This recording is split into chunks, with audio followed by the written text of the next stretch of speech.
Dobar dan vsem skupaj. Danes sem na Radio 1 pri Denis Audić Showu poslušal, da je ponedeljek najslabši dan v tednu, še posebej ponedeljek 15. januarja. No, mislim, da tako kot so oni dokazovali potem v nadaljevanju oddaje, da temu ni tako.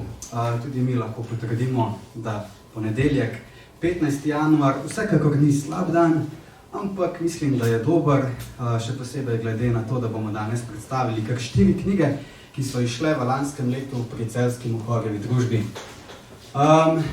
Najbolj bi izpostavil 2 knjigi, katerih avtorja sta danes tukaj z nami. To je roman Igra resnic Tomaža Žganjarja in pa pesniška zbirka Samoten svet Neže Zajc. Tudi sam dogodek sem poimenoval kar Igra resnic v samotnem svetu. Sedaj bi oba avtorja lepo pozdravil. Čujem. Pozdravljeni. Hvala, ker sta se mi pridružila danes. Me pa zanima, kaj bi vidva lahko povedala o samem naslovu današnjega dogodka, torej Igra resnic v samotnem svetu.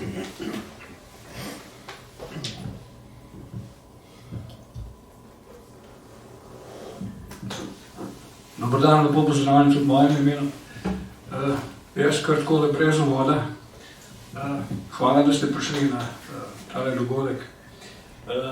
O igri resnic, morda, ali pa o tej, bom rekel, o tej skupnem nazivu Igre resnic, kako sredi? V samotnem svetu. V samotnem svetu. Bom poskušal samo Igra resnic zaenkrat, potem bom pa dodal še v samotnem svetu. Torej, Igra resnic, torej mi smo živeli, v mojem romanu nekako opisujem tistih, recimo prvih 100 strani uvodnih, opisujem svoj del mladosti v nekem socialističnem režimu, kjer smo živeli eno resnico z neko, bom rekel, vrhuško, ki nam je, bom rekel, na nek način dirigirala, kako naj razmišljamo, kaj naj mislimo, torej kako dojemamo vse svet okrog sebe.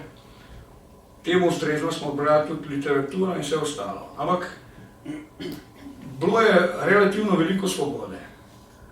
Ampak v nekem smislu smo se čutili vseeno omejeni, ker smo živeli samo neko eno resnico, ki ni dopuščala oziroma ni bilo možnosti nekako na drug način dojemati sveta.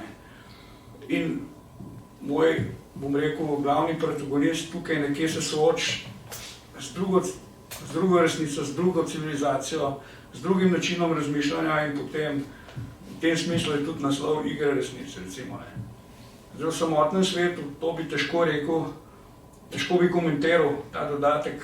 Samoten svet je za vsakega posameznika, vsak je konec koncev sam individuum od rojstva naprej, skozi življenje vstopa sicer neke odnose, ampak pri rojstvu, pri smrti si sam, morda tudi skozi življenje, ne vem, to bi težko pokomentiral, mogoče bo gospa Zajc kaj več povedala. Ja, a se misliš? Ja, pravzaprav ste že vi povedali to, kar moj naslov pomeni. Moj naslov ne govori o sodobnem svetu,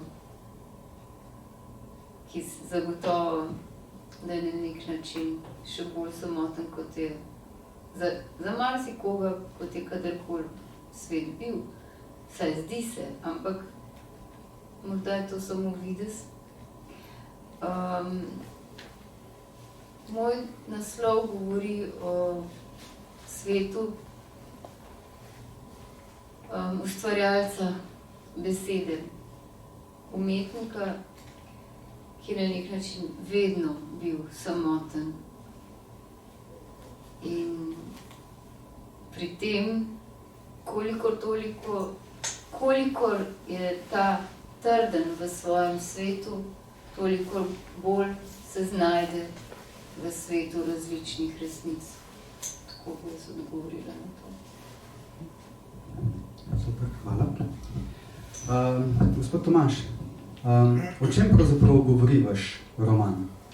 nekoliko bolj natančno, kot ste nam že nakazali. Ta roman pravzaprav je neka zgodba o zgodbi. Recimo, da sta dve paralelne zgodbe. Ena je okvirna zgodba o neki skupini mladih, ki se odločijo, da bojo šli na drugo celino splezati na nek hrib, na neko veliko goro. In v tem smislu se je marsikaj dogaja pri pripravah, pri doživljanju priprav, pri potovanju in pri tem, bom rekel, obisku in pa osvojitvi tega hriba. Različne izkušnje, tudi zelo zahtevne, tudi soočajo se z takimi mejnimi situacijami. Ob tem seveda pa je ključna notranja zgodba, ki je pa pravzaprav zgodba tega glavnega junaka, Jureta, ki v bistvu živi v neki dobri veri, bom rekel, z opranimi možgani, ampak v prepričanju, da je pač sistem, v katerem živi, daleč najboljši na svetu in da vse drugo je pravzaprav neka utvara. No in potem v bistvu zdomce spozna ljudi, ki so bili, bom rekel, politično pregnani, pa tudi ekonomsko so odšli iz pač ekonomskih razlogov za boljšim kruhom v Argentino, v tuje deželo.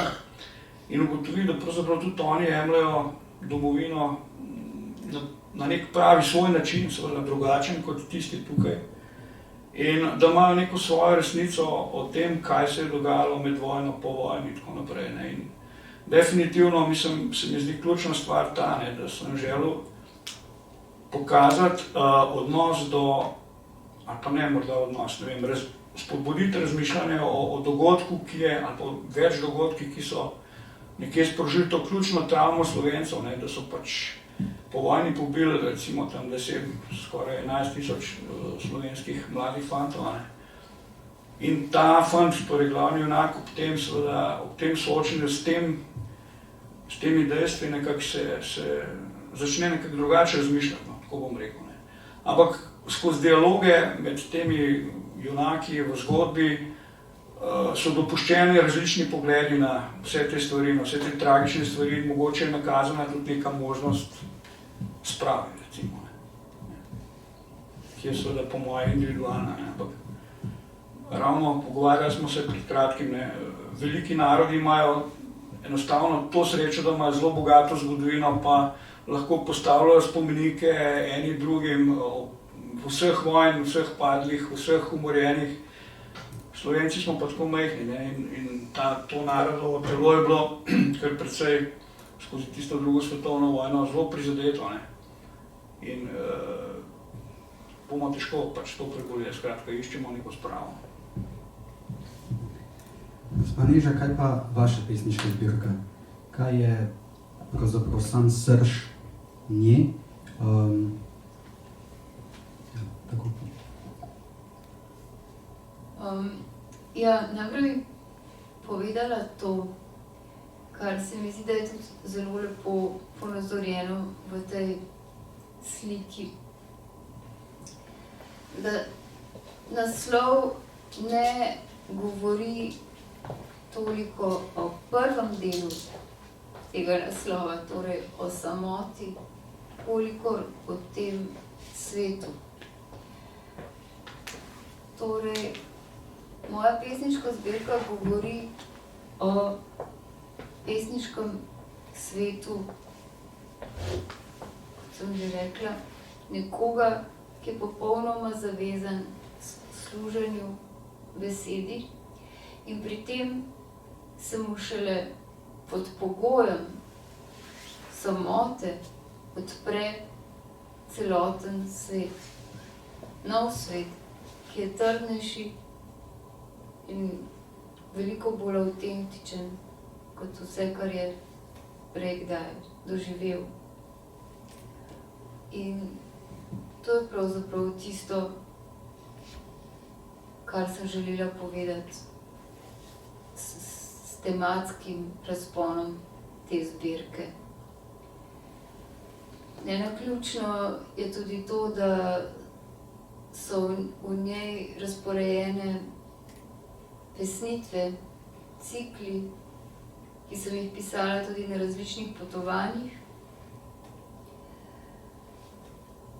Ker takrat, ko je človek na potovanju, vsaj jaz,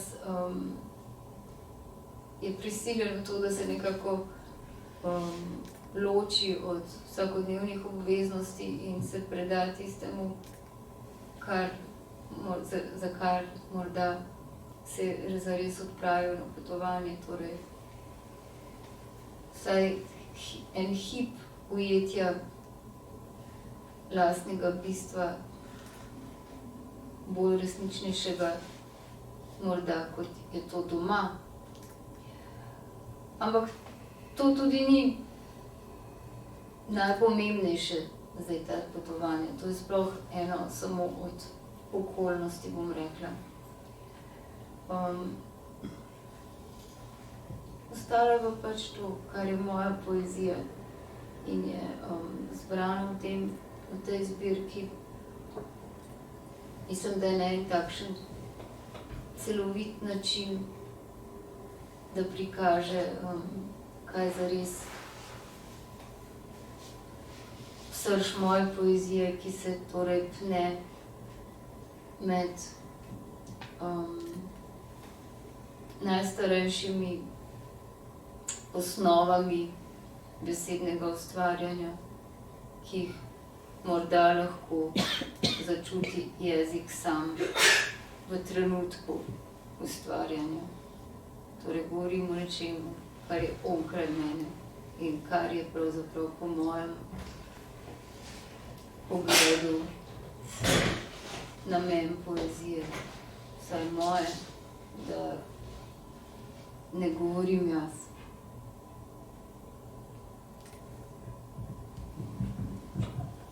Gospod Tomaž, kaj bi lahko povedali o samem odnosu glavnega protagonista, torej Jureta, do svojih prijateljev?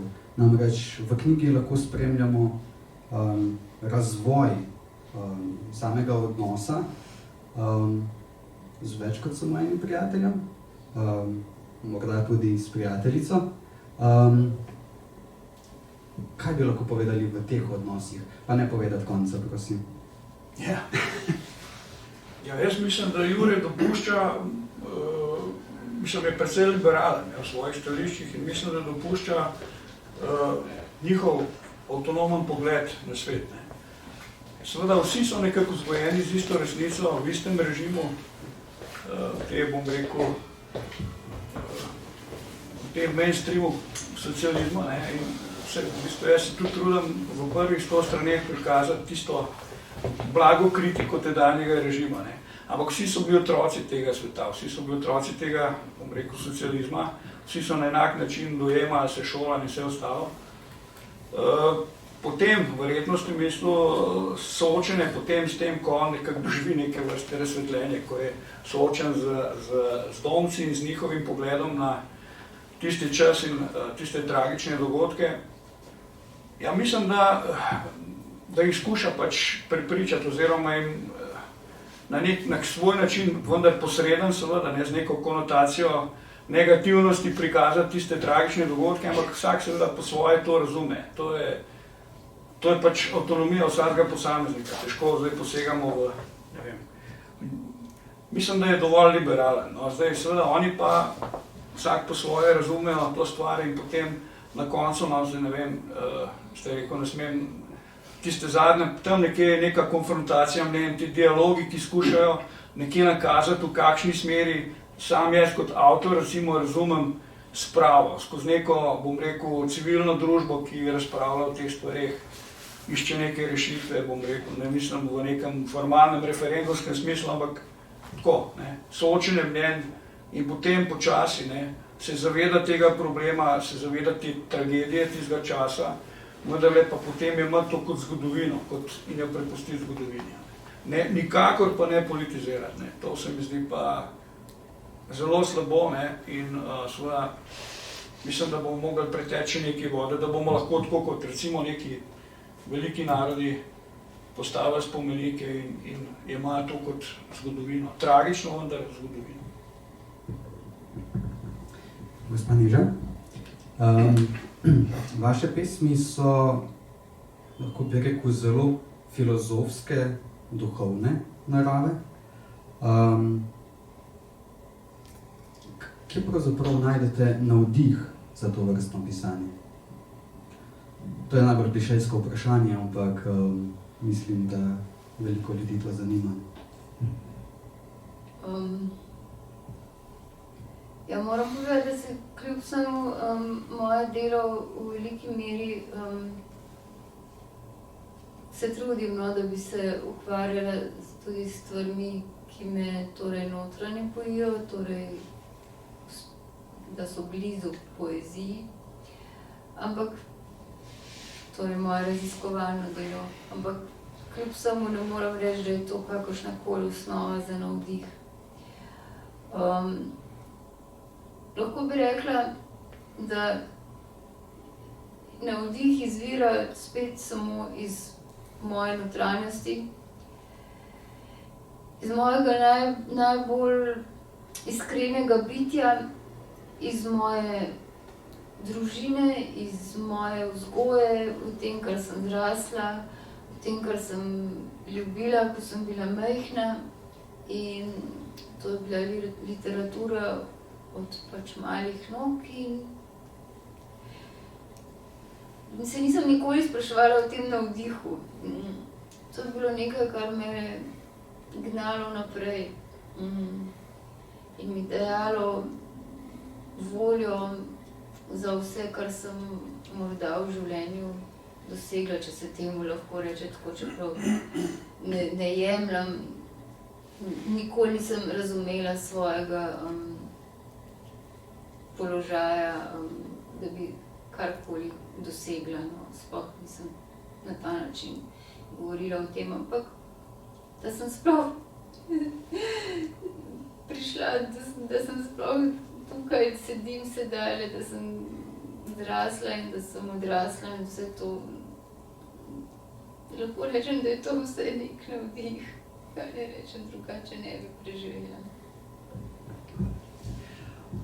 Zdaj bom oba avtorja lepo prosil za to, da nam prebereta odlomka, oziroma gospod Tomaž Ganjar odlomek iz svoje knjige. A je že izbrana, ga moram jaz? Ne, sam izberete. Kar v miru bo v vmesnem času gospa Neža prebrala dve svoji pesmi. Lepo prosim.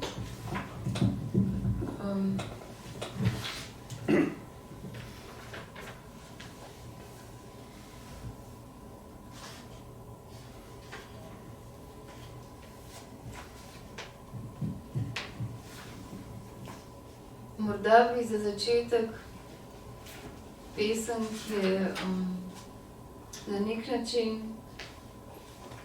ne vem zakaj sem jo zbrala kot programsko te zbirke,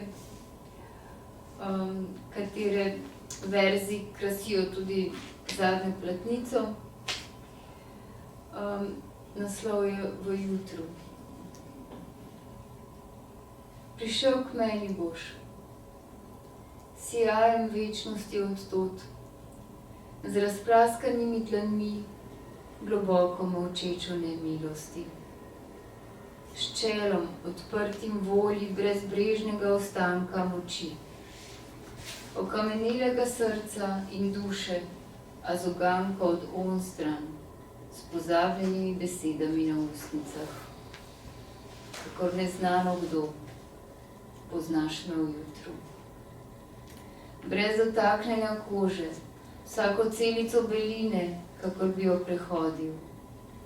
Vsak kratek most do zanetenja bolečine z nogami nevidnimi odnesel si me visoko, visoko, kakor lačen duh in ostarel laješ konca telesa krotkosti, osamel up, ki ne da ne sence, ne spokoja, brezglasni sunek skozi celo telo, nesrečni kdo, ki ne prizna upora, svetli mož, rojen v jutru.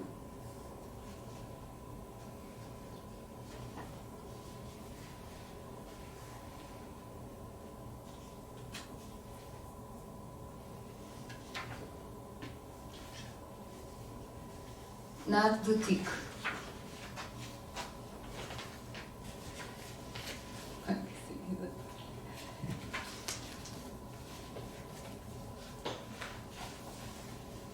nad dotik.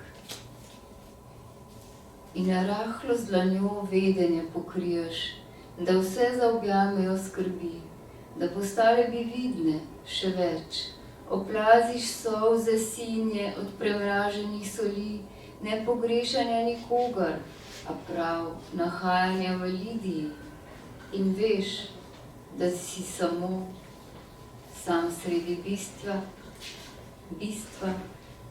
dejanj modrih, zdaj med apostoli, znajdeš se v nemem torišču, na težavni poti in da več ne poznaš nikogar.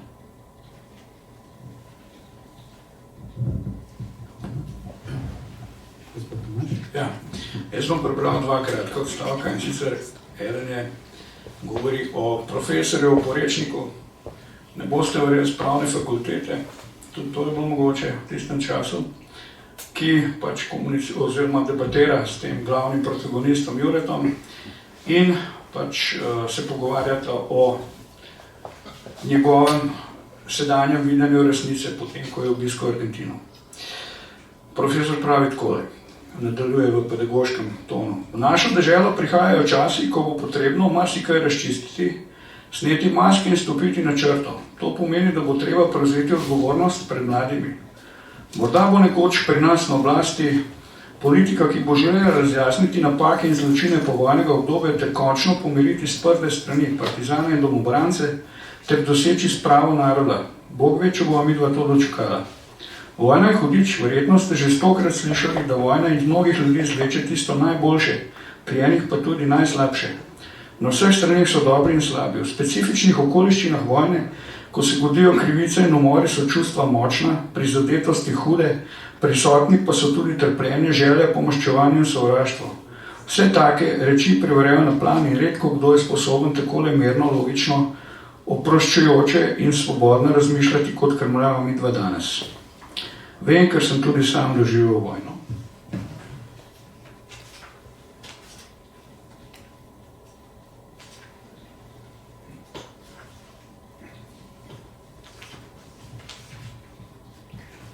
In še en kratek odstavek o tem, ko Jure govori oziroma razlaga svojemu dekletu o teh istih dogodkih v Argentini. Ko sem mi razlagal o pričevanju žrtev v Argentini in o tem, da čutim notranjo nujo, da prenesem resnico o žrtvah na plan, je bila sprva zelo presenečena, da se je to, o čemer govorim, v resnici sploh zgodilo. Ob tem me je gledala, kot da natančno ve in razume, kaj nosim v sebi. Razumela je moje breme odgovornosti, težo, ki pritiska name in željo po psihični osvoboditvi. Povedala mi je tudi, da se je zdi, da preveč očitno ustrajam v tej drži pravičništva, da moram popravljati sveta za nazaj in niti da moram izravnati grbin in ovinkov v zgodovini narodove biti. Poleg tega pa nimam pravice kar takole počest nekako subjektivno arbitrirati. Vsi dogodki, ki so se pripetili, imajo globe razloge. Z vidika človekove zgodovine so nekako samoumevni, čeprav so tako danes kot takrat, ko so se zgodili nenormalni, nesprejemljivi za civilizacijsko kulturo in moralo.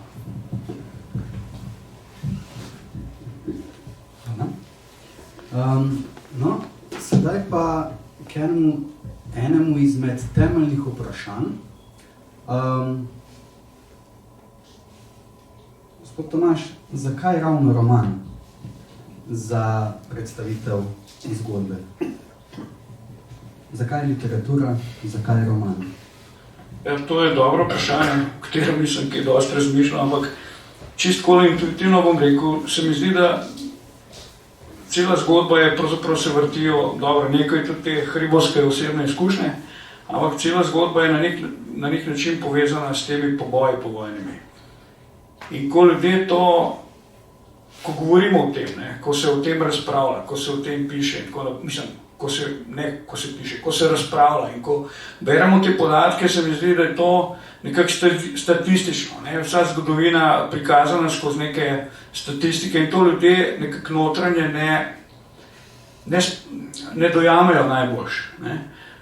Tukaj skozi neko individualno zgodbo pa to nekako lažje razumeš, se poistovetiš in potem skušaš bolj razumeti tudi, recimo, kako je, ne vem, če mi je to uspelo, prikazati, kako je ta Jure razmišljal, ob tem je bil osebno zelo prizadet, ne, ko se je soočil s temi bom rekel, stvarmi. Ne. Če bi to pač nekje slišal, se naučil, prebral, ne, tako pač, kot se učimo v zgodovini ali pa pri nekem predmetu, je to gola statistika. Ne. Zdi se mi, da to, mislim, pri enem slovenskem narodu, ki je imel takrat recimo, ne vem, 1.100.000 prebivalcev, kar naenkrat en cvet mladosti, nekje 10-11 tisoč ljudi pobit, hočem reči, to je nekaj predvsem drugače kot pa pri velikih narodih. Ne. Vse zločine v vsakem primeru, ampak je precej huje za en majhen slovenski narod, ne. Kakor pa, ne vem, Francoze ali pa Nemci, ki jih imajo 200 milijonov. Ne. Pa potem lahko rečeva, da ste v knjigi združili fikcijskost in fakte. Ja. Definitivno je večji del, mislim, precejšen del te zgodbe je tudi osebna izkušnja, ne. Ko bom rekel, hrib sigurno, ne, oziroma to dogajanje, alpinistična odprava, jaz se tudi sicer ukvarjam z alpinizmom, ali pa tudi tisti del, recimo uvodni, bom rekel, neka blaga kritika ali pa ironija tiste socialistične družbe. Ne. Super. Gospa Neža, kaj vam pomeni poezija? Kakšen odnos imate do poezije in zakaj ste si izbrali ravno to umetniško formo? Nisem si izbrala. Ta pesniška forma je izbrala meni. Začela sem pisati prozo leta 1998. Torej pišem prvi poskus pisanja, pa moram reči, da sega leto 1995, torej pišem skoraj 30 let. Ampak tako pišem ne zase. Ne pišem za svojo lastno dušo, za svojo izpoved, pišem za druge. Od takrat. To je moj resni namen, čeprav sem prvo pesniško zbirko izdala šele leta 2014. Konec leta torej šla tako rekoč 2015, tako kot tale, ki je na prehodu v leto išla. To govorim zaradi tega, ker sem leta 1998, ko sem prišla na fakulteto in sem začela z velikim užitkom študirati torej ruščino in pa slovenščino in potem nadaljevala tudi magisterij stare ruske literature in potem še iz zgodovine slovenske in pa staroruske književnosti oziroma staroslovanske nadaljevala doktorat. Me je ves čas to zelo navdihovalo, hkrati pa sem združevala to, da nisem ločevala tega, kar raziskujem oziroma tega, kar pišem. In leta 1998, ko sem začela pisati prozo, začela sem se učiti proze oziroma navduševala sem se nad največjimi prozaisti, bom rekla, kar jih poznamo, najtežjimi, kot so Joyce, Peter Musil, Dostojevski, da ne govorim o teh velikih ruskih klasikih, Čehov, Bunin, Huxley celo, res, pa sem se res ukvarjala z marsikaterimi prozaisti. Truman Capote, na primer, mi je bil, pač neke misli so me zelo pri tem navdihovale. Torej, hočem govoriti, pri njih me je najbolj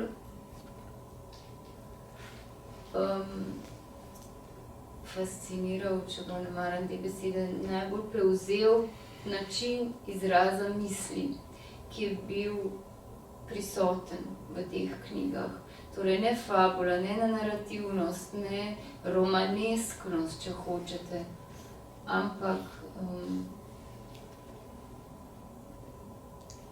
tudi ne bom rekla filozofskost, ker ste rekli, da so moje pesmi blizu filozofski, ampak prav tisti izraz misli. In potem,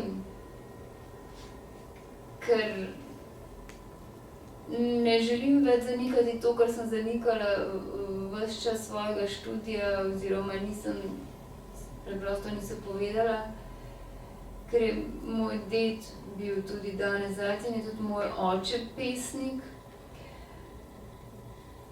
Sem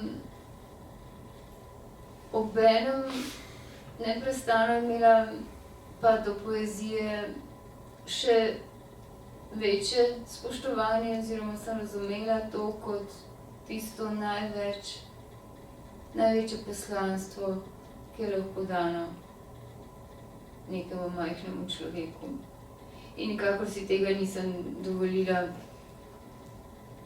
prevzeti zase ta naziv. Potem pa se pač to imam jaz napisano v predgovoru svoje prve pesniške zbirke, ki je dolga 384 strani, v 2 koloncah tiskana, da bi ponazorila na to, da prvenec ni prvenec, ampak da odraža neko izgrajeno poetiko že tedaj. Tam imam to zapisano, pač v trenutku smrti mojega deda, ko sem prepisala svoje prozne vrstice, ki so bile edino, s čimer sem se lahko v tistem trenutku borila s tistim njegovim izginevanjem. Ko sem te vrstice prepisala, so se mi samodejno prvič prelile v verze in to sem sprejela, kot da mi je od tedaj naprej dovoljeno pisati pesmi, poezijo, in to sem občutila kot svojevrstno samo osvoboditev, popolnoma naravno, samo osvoboditev, predvsem osvoboditev moje lastne misli. Kar naenkrat se mi ni bilo več treba ukvarjati z nekimi protagonisti, kako bi jih potegnila skozi zgodbo, skozi stavek že, ampak sem lahko začela izražati tisto, kar jaz rečem misel, kar pa se je še dalje bolj v poeziji raztezalo v različne razsežnosti, katerim lahko rečem sedaj, tako kot govorim o tem svetu, o obzorju, o soju, o videnju, o vseh razsežnostih, ki jih misel ponuja, od filozofskega vprašanja lepot, resnic, do najtemnejših plati, seveda človekove notranjosti, ki upam, da se dotika slehernika. In to namen moje poezije, da se bi dotaknila slehernika lahko. Tako kot, na primer, ta prva pesem, ki sem jo prebrala, lahko povem, da ko sem jo prebrala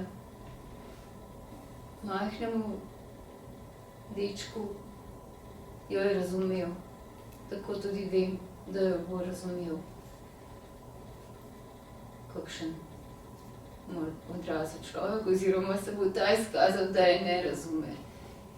In to se mi zdi bistveno pri poeziji, da doseže lahko slehernika. Zdaj pa bi mogoče prebrala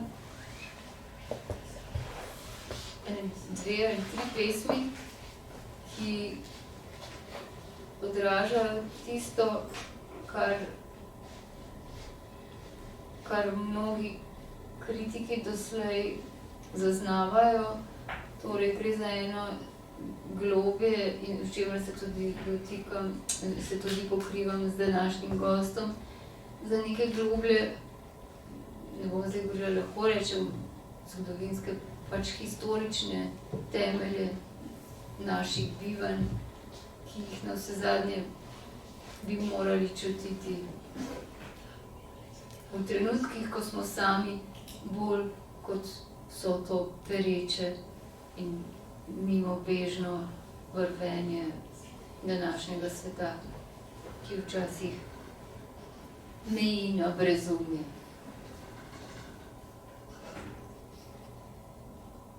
Pepel v pepel ljubezni. Od razgradne celovitosti se brez telesa dviga brezčasje milosti, sečnja starih bremen vseh stenic in potovanje, kakor v sveti zmoti, doseže kraj neizpetih klic po razumevanju pesmi mrtvih. Vsakokrat odražaš meso golo, zasedem v glasbenih noči, zavračaš še trenutno pozabo trpnosti. Zdaj vzpenjaš se v brezumje. Konci. Naj se umaknejo še konci, premagan čas ves, še globje blaznost, globje zareže se v bitje. Nad objemanjem noči nemočni obstajajo poljubi, živali in človeka usmiljeni, med vrtoglavico brezumja se spreda ukaz dol, dol. Nenaden je spet konec, a zdaj brez sleherne moči letajanje diha, utripa, da telesa raztezajo se v resnici.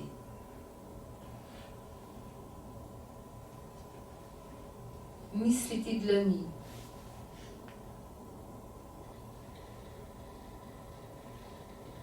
V propadu milosti je obremenjevanje upa in osamel opomin na pozabljene ljudi. Z rokami razprtimi, obglavljene skozi oči, čakaš pred belim zidom, Mavrico nezamisljivo pozdravljaš znotraj krvi, pred udarci se ne skrivaš. Gledaš pročelje, ki ne da diha, da nikdar več ne misliš, ne besede oropane misli, ne hladnih celih dlani. Sreča ne boš čislih. Le padec v sredo dlani, da ne ozreš se v višjega, da ne jamčiš za krik, ko brez ramen zakriviš. Temne pesmi slišiš.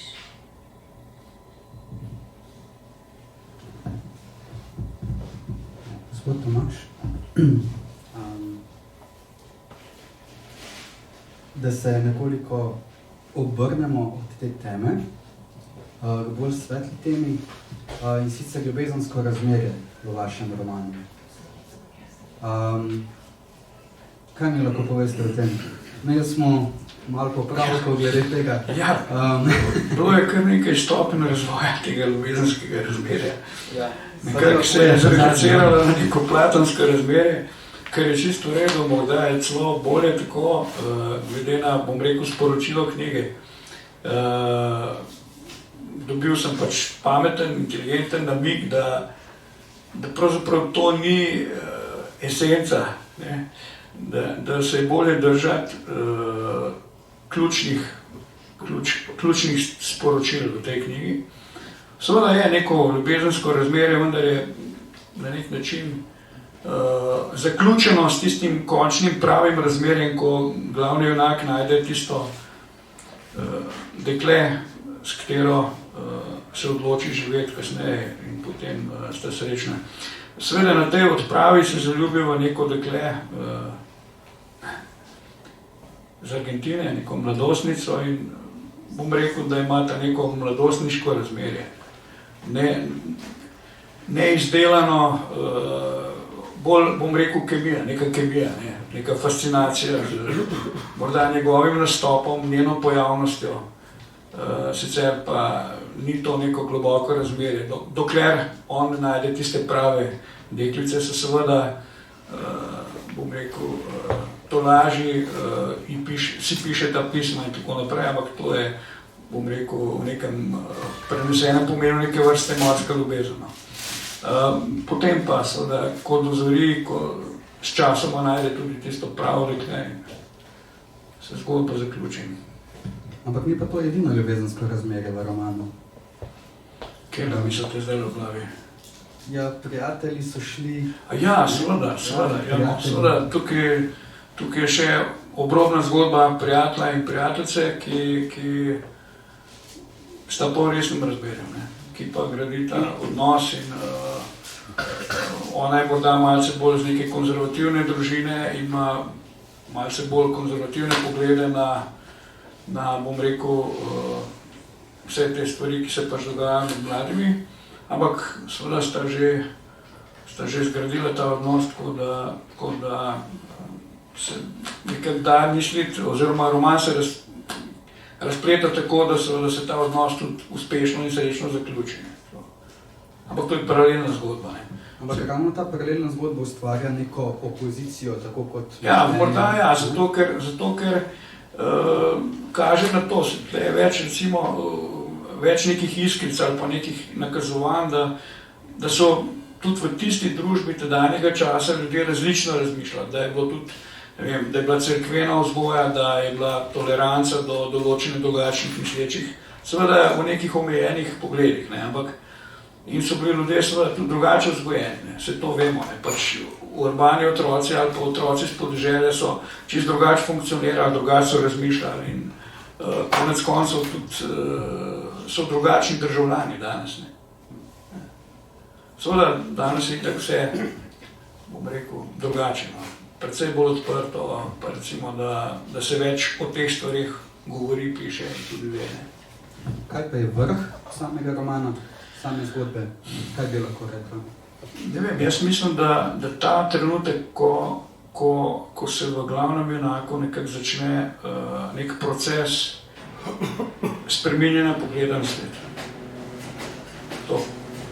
Ko dejansko začne razmišljati, da pravzaprav vse stvari, ki jih je nekako sprejemal, dojemal in razumel, so morda malce drugačne. To se mi zdi bistvo.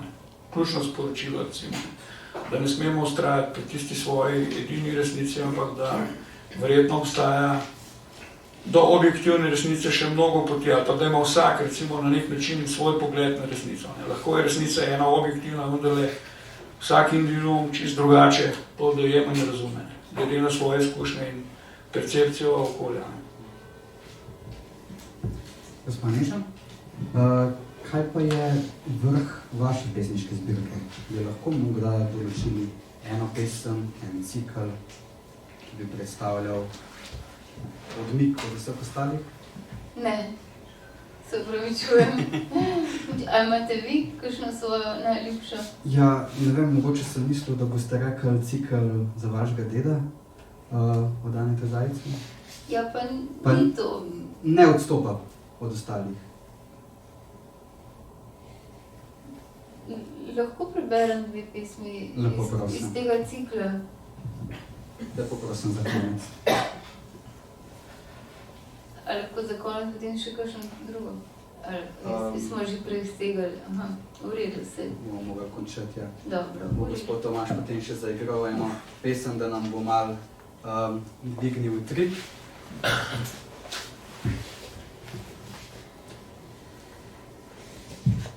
Ja, ta cikl ima naslov Križev pot. In zbranih je 9 pesmi, prebrala bom torej 2.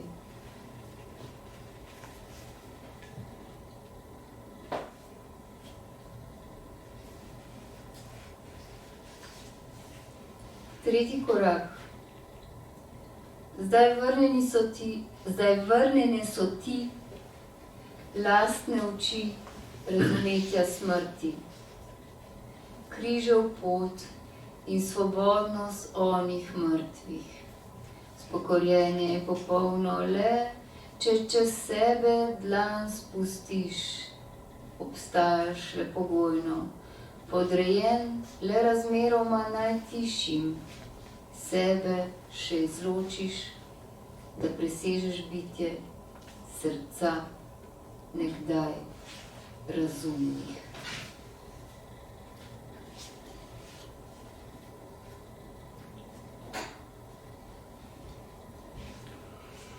7. korak.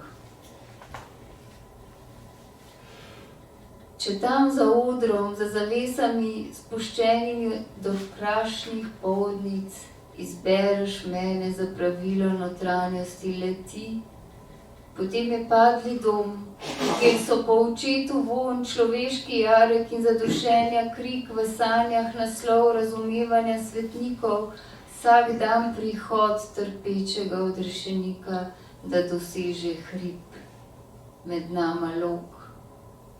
Zaznam v lepopolnosti poslednjega je nemira.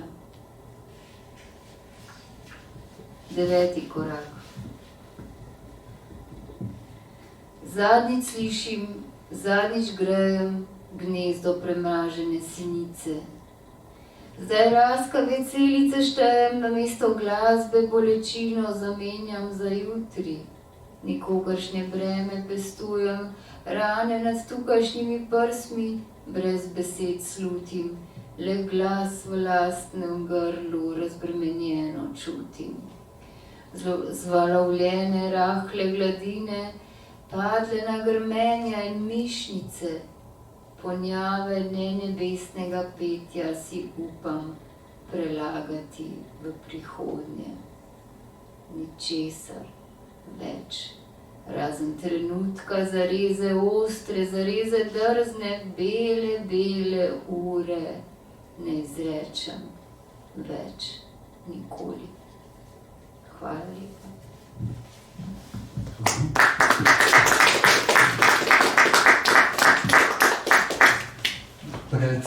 Samo še predstavim 2 knjigi. Torej, lansko leto sta pri Celjski Mohorjevi družbi išli v mojem uredništvu tudi 2 prevodni knjigi, ki jo je prevedel dr. Drago Cvirk, in sicer In sreča v vsem tem, Andreja Leonarda.